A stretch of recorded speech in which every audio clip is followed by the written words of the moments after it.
Now, most of us have heard of Elizabethan adventurers like Sir Francis Drake or Sir Walter Raleigh. But on the 29th of August 1583, another Tudor mariner met a tragic end. And he's one whose name is barely remembered. His name was Maurice Browne, and he was a courtier, an adventurer, and a captain who joined Sir Humphrey Gilbert on a doomed voyage of exploration. I'm Claire Ridgway, historian and author, and welcome to my channel where I dive into the fascinating and often overlooked stories of the Tudor era. Let me tell you more about this little-known Tudor adventurer. Maurice Browne was born in 1555 or 1556, the son of London merchant John Browne and his third wife, Christian Carket.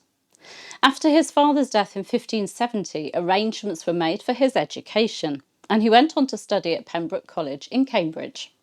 By 1576, Browne had begun working for Sir Thomas Smith, and by 1580 he was serving none other than Sir Francis Walsingham, Elizabeth I's spymaster.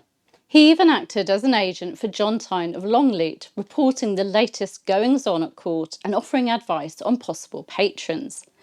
So Browne was already well connected in political and courtly circles. But he also had the spirit of an adventurer. In 1581 he travelled to the Azores, most likely at Walsingham's request, to support Don Antonio's claim to the Portuguese crown, a reminder that Tudor politics and overseas ventures were always closely linked. Then, in June 1583, Browne joined Sir Humphrey Gilbert on an expedition to establish a colony in North America. Gilbert promised riches, and Walsingham encouraged Browne to go, not least because Browne could report back on the colony directly to the Queen. The fleet set sail with 5 ships: the Delight, the bark Raleigh, the Golden Hind, the Swallow, and the Squirrel. Browne first captained the Swallow, but later took charge of the Delight.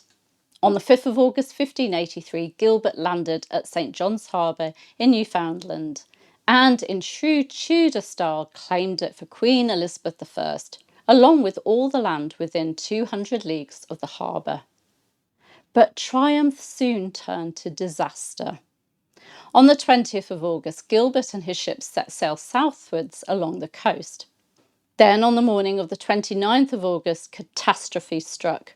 The Delight, with Browne at her helm, ran aground near Sable Island. The crew had not kept proper watch during the night, and the wind drove them straight into danger. Only 16 men managed to escape in a small boat. Maurice Browne had the chance to take a place among them, but he refused. Instead, he stayed with his ship and went down with her. Just 11 days later, Sir Humphrey Gilbert himself was lost at sea when his little ship, the Squirrel, was engulfed by a storm near the Azores as the fleet attempted to return home. And so this ambitious expedition, meant to bring glory and riches, ended in tragedy, claiming the lives of its leader and one of its most loyal captains, Maurice Browne. Thank you so much for joining me to remember this Tudor adventurer.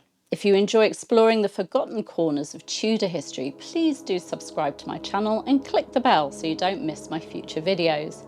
And if you'd like to support my work and get even more Tudor history content, consider becoming a channel member. I'd love to have you join my little community.